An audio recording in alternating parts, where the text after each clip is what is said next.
किसान, बदलते भारत की शान।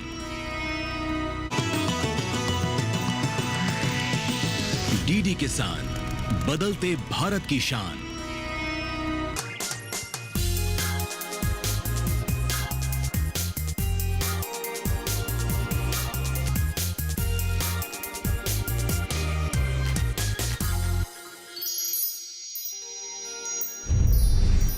नए साल पर किसानों को मिला बड़ा तोहफा। केंद्र की मोदी सरकार ने 2 फसल बीमा योजनाओं को साल 2025-26 तक बढ़ाया और डीएपी खाद के लिए भी की विशेष पैकेज की घोषणा।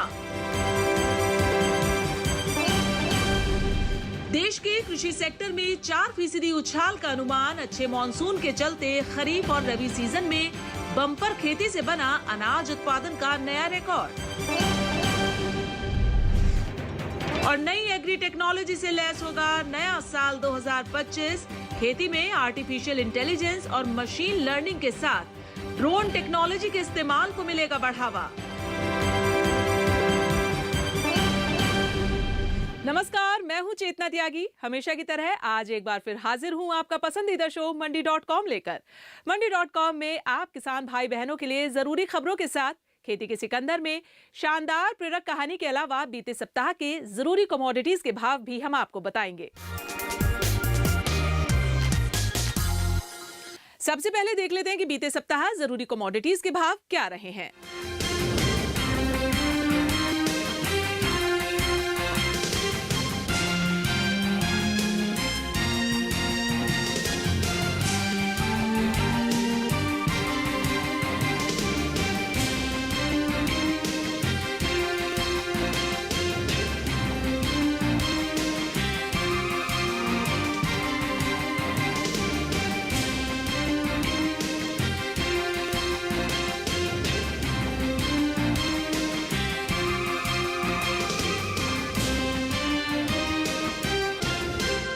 और अब एक नजर डाल लेते हैं बीते सप्ताह की खेती किसानी की बड़ी खबरों पर। मोदी सरकार ने साल के पहले दिन किसानों को बड़ी सौगात दी है। नए साल के पहले दिन प्रधानमंत्री नरेंद्र मोदी की अध्यक्षता में कैबिनेट की बैठक हुई। बैठक में किसानों के लिए पीएम फसल बीमा योजना का आवंटन बढ़ाकर 69,515 करोड़ रुपए कर दिया गया है। इसके अलावा डीएपी पर सब्सिडी बढ़ाने का ऐलान किया गया है। किसानों को डीएपी 50 किलो का बैग 1350 रुपए में मिलता रहेगा। जो भी अतिरिक्त लागत होगी वो सरकार वहन करेगी। एक बैग की कीमत लगभग 3,000 रुपए के आसपास है। इसके लिए सरकार की ओर से 3,850 करोड़ रुपए सब्सिडी का प्रावधान किया गया है। भारतीय कृषि में उछाल आने का अनुमान है। रिपोर्ट के मुताबिक वित्त वर्ष 2024-25 में 4% बढ़ोतरी का अनुमान है, जो पिछले वित्त वर्ष में 1.4% था। कृषि अर्थशास्त्री इस सुधार का श्रेय अच्छे मानसून और ग्रामीण मांग में बढ़ोतरी को देते हैं। जून 2025 में समाप्त होने वाले फसल वर्ष 2024-25 के लिए खरीफ खाद्यान्न का उत्पादन रिकॉर्ड 1,647 लाख टन होने का अनुमान है। इस बीच रबी की फसलों की बुआई में लगातार प्रगति हुई है। दिसंबर 2024 के मध्य तक 293.1 लाख हेक्टेयर खेत में गेहूं बोया जा चुका है। अन्य फसलों की 558.8 लाख हेक्टेयर में बुआई की गई है। साल 2024 कृषि के लिए बेहतरीन रहा है। इंडस्ट्री के जानकारों का कहना है कि नए साल में कृषि क्षेत्र टेक्नोलॉजी से लैस होगा।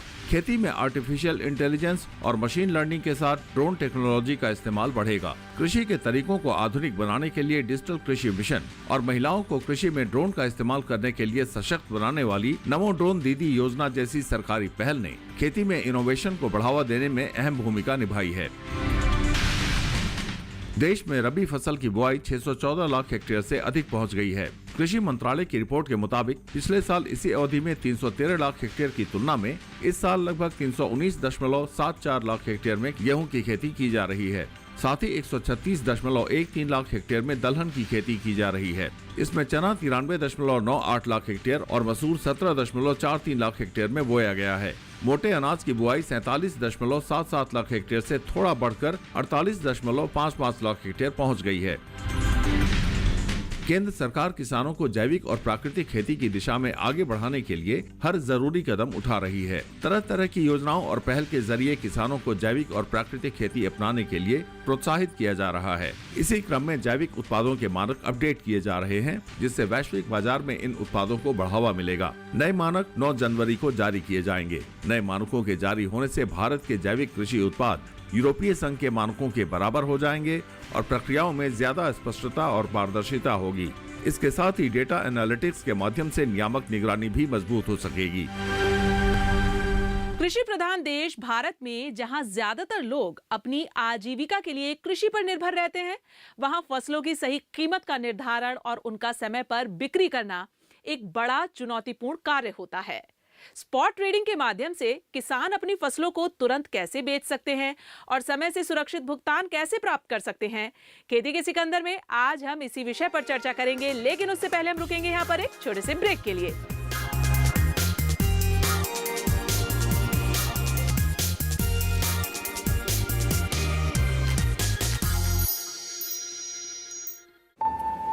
Payment fail?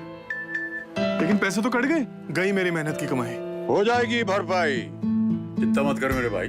अगर डिजिटल ट्रांजैक्शन फेल हो जाए और अकाउंट से पैसे कट जाएं, तो बैंक समय से पैसे लौटा देगा, वरना कॉम्पनसेशन का है प्रावधान। नहीं तो आरबीआई के ओम्बुड्समैन को शिकायत करें आप। या बिल, मेरी फीस। आरबीआई कहता है जानकार बनिए, सतर्क रहिए।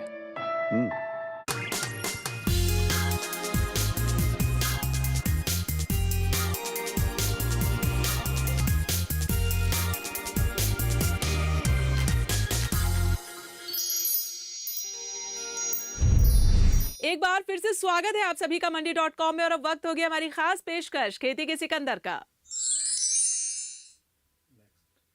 भारत में कृषि क्षेत्र को बढ़ावा देने के लिए सरकार और विभिन्न संगठन लगातार प्रयास कर रहे हैं। हालांकि एक बड़ी चुनौती है किसानों को सही मूल्य पर अपनी फसल बेचना और बाजार तक पहुंचना। पिछले कुछ वर्षों में डिजिटल मार्केटप्लेस के माध्यम से किसानों को एक नया अवसर मिला है। तो आइए जानते हैं कैसे डिजिटल प्लेटफॉर्म किसानों के लिए मूल्य निर्धारण को आसान बनाते हैं और किस तरह ये प्लेटफॉर्म्स किसानों की मदद कर रहे हैं।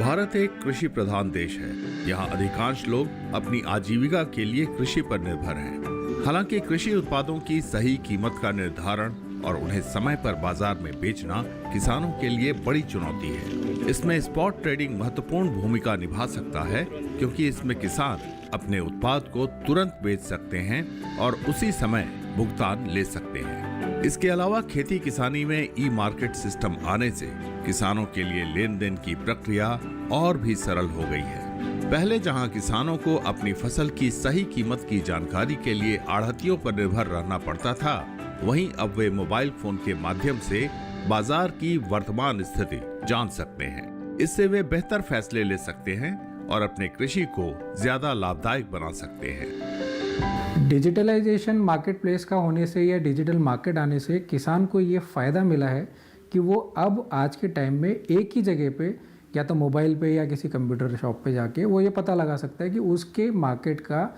उसकी कमोडिटी का उस टाइम पे आज के दिन में क्या प्राइस मिल सकता है। क्या उसे किसी फाइनेंशियल इंस्टीट्यूशन मतलब लोन की ज़रूरत है किसी टाइप की, ताकि वो अपनी बुआई को और बेहतर कर सके, या जो किस टाइप के उसकी जो बुआई करता है, जो भी कमोडिटी वो उगाना चाह रहा है, उसके लिए क्या क्या इनपुट्स हो सकते हैं, मतलब खाद किस टाइप की होनी चाहिए, किस टाइम पे उसे बुआई करनी चाहिए। ये सारी चीज़ें मार्केट प्लेस पे आज के टाइम में वेरियस ऐसे प्लेटफॉर्म्स है जहाँ पर ये अवेलेबल है।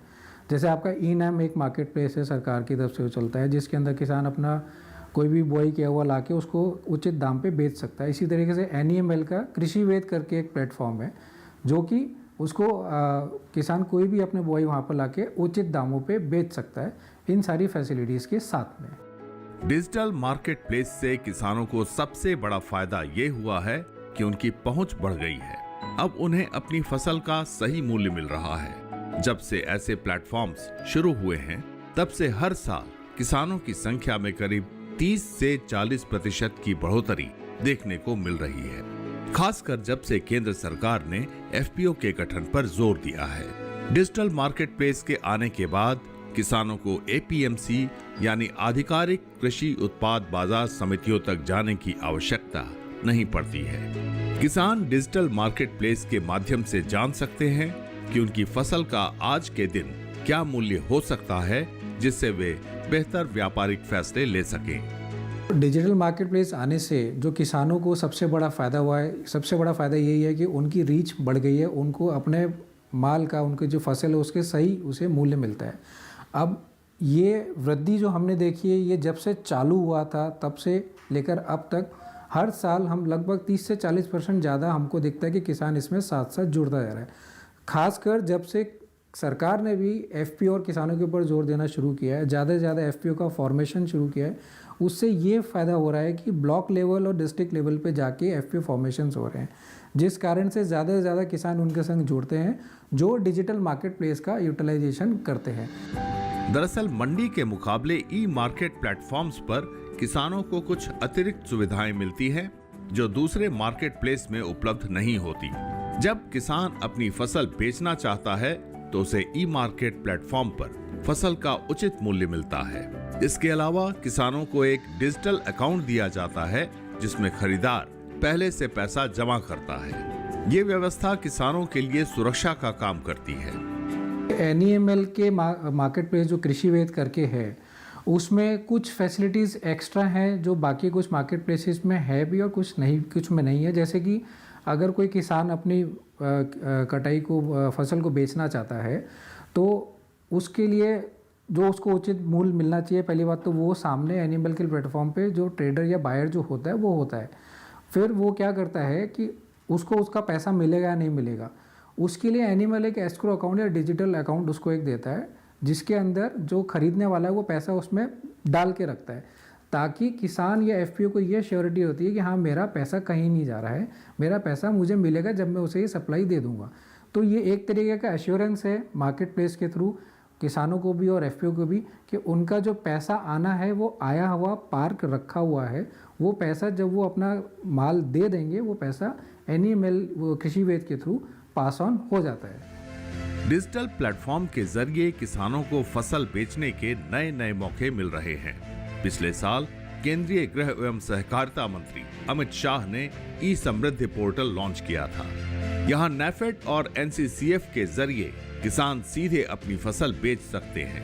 ई समृद्धि पोर्टल पर किसान खुद पंजीकरण कर सकते हैं या जिला स्तर पर पैक्स कार्यालयों में पंजीकरण करवा सकते हैं। ई समृद्धि पोर्टल पर किसान अपनी फसल, योजना और कमोडिटी के बारे में जानकारी देकर पंजीकरण कराते हैं और उपज की डिलीवरी देने के बाद कुछ ही समय में किसानों के फसल की पूरी राशि डायरेक्ट बेनिफिट ट्रांसफर यानी डीबीटी के जरिए उनके खाते में आ जाती है। डिजिटल प्लेटफॉर्म की जब बात चल रही तो एक डिजिटल प्लेटफॉर्म माननीय श्री अमित शाह जी ने 4 जनवरी को लॉन्च किया था नेफेड और एनसीसीएफ के प्लेटफॉर्म से, जो कि किसान से डायरेक्ट खरीद करने के लिए बनाए गए हैं। उसमें किसान अपना पंजीकरण खुद भी कर सकता है और जो डिस्ट्रिक्ट्स के अंदर जो पैक्स सरकार के द्वारा अभी चल रहे हैं उनके पास जाके भी अपना पंजीकरण करा सकता है। पंजीकरण कराएगा, कौन सी स्कीम में देना है, कौन सा माल देना है, कमोडिटी कौन सी देनी है, वो सब चीज़ें वहाँ पर कराएगा। प्लस अपना बैंक अकाउंट देगा जहाँ पर उसको डायरेक्टली डीबीटी के थ्रू पैसा उसकी फसल का वहाँ पर उसके अकाउंट में डायरेक्टली जाता है। तो ये पोर्टल ई समृद्धि के नाम से चलता है, जो नेफेड का चलता है, जिसके अंदर डायरेक्टली वो प्रोक्योरमेंट किसानों से करते हैं। यदि कोई किसान अपने उत्पाद का स्पॉट ट्रेडिंग करना चाहता है तो उसे सबसे पहले जानना होगा कि उसके उत्पाद का बाजार मूल्य क्या है। इसके लिए किसानों को अलग अलग कृषि बाजारों के बारे में जानकारी प्राप्त करनी होगी। अगर किसी फसल की डिमांड ज्यादा है और उसकी गुणवत्ता अच्छी है तो उसका स्पॉट प्राइस बढ़ सकता है, जबकि खराब गुणवत्ता या खराब मौसम से प्रभावित फसल का मूल्य कम हो सकता है। डिजिटल मार्केट प्लेस जैसे कृषि वैद्य ऐप किसानों को अपनी फसल की कीमत ऑनलाइन देखने की सुविधा देता है, जो उस दिन के बाजार मूल्य और उसकी गुणवत्ता के आधार पर तय होती है। इससे किसानों को फैसला लेने में मदद मिलती है कि मंडी तक जाने की जरूरत है या उत्पाद को किसी दूसरी जगह पर अच्छे स्पॉट प्राइस पर बेचा जा सकता है। स्पॉट प्राइस का मतलब होता है कि उस दिन उस फसल का क्या उचित मूल्य हो सकता है मार्केट में। अब ये स्पॉट प्राइस जो होता है ये बहुत सारे फैक्टर्स के ऊपर डिपेंड करता है। जैसे कि सबसे पहले ये है कि देश में उस पर्टिकुलर कमोडिटी की खपत कितनी हो सकती है या चल रही है, डिमांड कितनी है उस टाइम पे वहाँ पर। अगर डिमांड ज़्यादा होगी तो ज़्यादा से ज़्यादा लोग बार मिलर्स या ट्रेडर्स उसको ख़रीदना चाहेंगे, तो ऑब्वियसली उसका स्पॉट प्राइस आपके APMC का जो मार्केट जो MSP पे चलता है ज़्यादातर उससे ज़्यादा होता है। जैसे जो ऐप्स है, जैसे एनिमल का कृषि वेद ऐप है, तो उस पर वो डाल के अपना प्राइस देख सकता है कि मुझे आज के दिन में मार्केट प्राइस के हिसाब से कितना प्राइस मेरी गुणवत्ता के हिसाब से मिल सकता है। तो हर फसल का वैरायटी होता है जिसके हिसाब से उसकी गुणवत्ता के हिसाब से उसकी प्राइस निकाली जाती है। तो उसको ये आसानी है कि आज उसे मंडी तक जाने की ज़रूरत भी है या नहीं, या बिना मंडी के जाए वो बाहर किसी और जगह पे अपना मार्केट स्पॉट प्राइस पे अगर अच्छा मिला तो वहाँ दे सकता है। आधुनिक डिजिटल मार्केट प्लेस जैसे ई-नैम और कृषि वैद्य में किसानों के पंजीकरण की प्रक्रिया बेहद सरल है। किसान अपने आधार कार्ड के जरिए इन प्लेटफॉर्म्स पर पंजीकरण करा सकते हैं। यदि किसान FPO का हिस्सा हैं, तो उनकी संस्था का नाम, निदेशक का नाम और दूसरे जरूरी दस्तावेज के आधार पर पंजीकरण किया जाता है। ई-नैम के ऊपर अगर किसान खुद जा रहा है तो वो अपना नाम आधार के हिसाब से अपने को पंजीकरण करा सकता है। अगर FPO जा रहे हैं तो उनका FPO का संस्था का नाम, डायरेक्टर के नाम कौन है, उनका आधार कार्ड लगेगा, कब स्टैब्लिशमेंट हुआ था, उनका चेक लगेगा, वो सब चीज़ें लगती क्योंकि वो एक संस्था हो गई वहाँ पर। ताकि और इस टाइप के अवेयरनेस प्रोग्राम काफ़ी सारे देश में एनिमल स्पेसिफिकली मैंने देखा है कि वो कराते हैं। अलग अलग स्टेट्स और अलग अलग डिस्ट्रिक्ट वाइज उनकी टीम्स हैं जो कि FPO को इकट्ठा करके कृषि वेद पे का प्लेटफॉर्म को किस तरीके से वो लोग यूज़ कर सकते हैं और उसके बारे में जागरूकता वो जाके अपने फैलाते हैं। स्पॉट प्राइसिंग के बारे में अगर किसान जागरूक हैं और उसे डेली ट्रैक करते हैं तो उन्हें कई फायदे हो सकते हैं। इस जागरूकता के कारण किसान आसानी से जान सकते हैं कि उन्हें अपनी फसल को कब और कहां बेचना है। अगर स्पॉट प्राइस में बढ़ोतरी हो रही है या डिमांड बढ़ रही है तो किसान फैसला कर सकता है कि वो आज के बजाय कुछ दिनों बाद अपनी फसल बेचे, जिससे उसे ज्यादा कीमत मिले। तो स्पॉट प्राइस का जो महत्व है किसान की ज़िंदगी में वो सबसे ज़्यादा इसलिए भी होता है कि उसको अपनी कटाई जो फसल है वो मार्केट में कब लेके जाना चाहिए, वो spot price digital market place के थ्रू पता कर सकता है। उसको अपना माल अगर डिमांड ज़्यादा बढ़ रही है देश के अंदर, उसे पता है कि मेरा हर दिन, या वो देख रहा है कि मार्केट प्राइस हर दिन बढ़ रहा है, तो हो सकता हो वो ये डिसीजन ले कि आज मैं ये माल अपना मंडी में या फिर मेरे FPO के पास नहीं लेके जाऊंगा, कल जाऊंगा तो मेरा मुनाफा और बढ़ जाएगा। प्लस उसको ये भी देखना पड़ता है या ये भी डिसाइड कर सकता है कि मैं 2 या 3 मंडीज मेरे अगर गाँव के पास में, तो मैं कौन सी मंडी के ऊपर जाऊँ, क्योंकि आजकल FPOs जो हैं वो हर एक मंडी से के साथ में एग्रीगेशन करते हैं, तो वो मंडी पे भी डायरेक्टली जा सकता है या फिर उस मंडी के हिसाब से जो नियरेस्ट FPO उसके पास जा सकता है, ये देखने के लिए कि उसका मुनाफा सबसे ज़्यादा कहाँ पर हो सकता है। उसी हिसाब से वो अपने जो उन्हें ट्रैक्टर्स का अरेंजमेंट करना है या गनी बैग्स का अरेंजमेंट करना है वो अपने हिसाब से करके रखते हैं। तो स्पॉट प्राइस उस हिसाब से उनके लिए सबसे ज़्यादा इम्पॉर्टेंट है। प्लस ये जो स्पॉट प्राइस का जो और डिजिटल मार्केट प्लेस के थ्रू जो एक उद्देश्य है हमारे सरकार का भी कि 1 नेशन 1 मार्केट होना चाहिए, उसके अंदर भी इसको बढ़ावा मिलता है। ई-नैम और ई-समृद्धि जैसे डिजिटल प्लेटफॉर्म्स पर किसान आसानी से पंजीकरण कर सकते हैं और अपनी फसल की गुणवत्ता, डिमांड और स्पॉट प्राइस के आधार पर उन्हें बेचने के समय और जगह के बारे में फैसले ले सकते हैं। डिजिटल प्लेटफॉर्म्स के जरिए किसान न सिर्फ अपने उत्पाद की सही कीमत पा सकते हैं, बल्कि भुगतान भी सीधे उनके बैंक अकाउंट में हो जाता है। मंडी.com के लिए अनिल वत्स के साथ किशन भारद्वाज। जैसे जैसे डिजिटल मार्केट प्लेस का प्रभाव बढ़ रहा है, किसानों को अपनी फसलों के सही मूल्य के बारे में जानने के साथ साथ उसे जल्दी बेचने के भी अवसर मिल रहे हैं।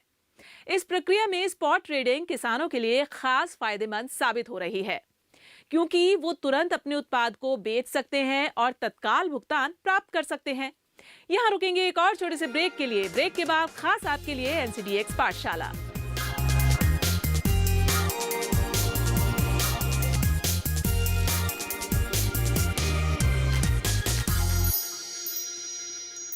डीडी किसान ने कर ली है तैयारी। यहाँ मिलेगी पशुपालन की हर एक जानकारी, घर आंगन से लेकर व्यवसायिक फार्म तक, मुर्गी पालन से लेकर रेगिस्तान के जहाज तक। बीमारियों से पशुपालक बिल्कुल ना हो परेशान। विशेषज्ञ करेंगे आपकी समस्या का समाधान। देखिए अपना पशु चिकित्सक हर रविवार शाम 6:30 बजे दूरदर्शन किसान पर।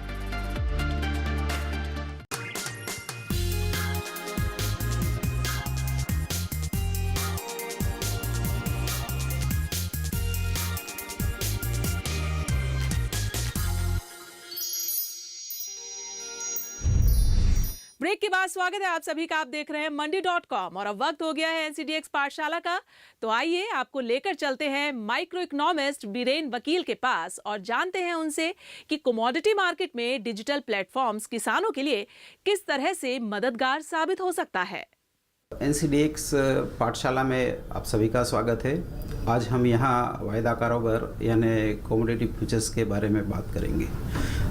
जैसे कि आप सब जानते हैं कि NCDX एक प्राइम और बहुत ही अच्छा माना हुआ वेल एक्सेप्टेड सर्वस्वीकृत प्लेटफॉर्म है, जहां अलग अलग जिन्स के वायदे के कारोबार होते हैं, जिसमें किसान, कंज्यूमर, उपभोक्ता, निकासकार, एक्सपोर्टर्स सभी अपने अपने हिसाब से अपना प्राइस और भाव का और सप्लाई का रिस्क भी मैनेज करते हैं और अच्छी प्राइसिंग डिसीजन अपने बिजनेस के लिए यूज़फुल डिसीजन में इसका काफ़ी अहम सपोर्ट रहता है।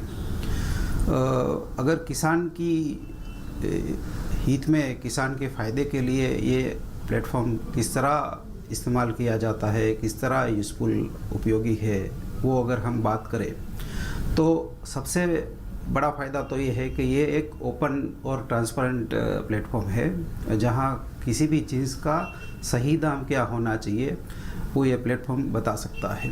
जबकि मंडी में कभी कभी फसल के दबाव होते हैं या कुछ सिलेक्टेड लोगों की मोनोपोली होती है, तो प्रॉपर दाम किसान को नहीं मिल सकते। कभी कैश का प्रॉब्लम, जिसमें क्रेडिट रिस्क, उधारी का प्रॉब्लम होता है, पेमेंट की सिक्योरिटी नहीं होती है।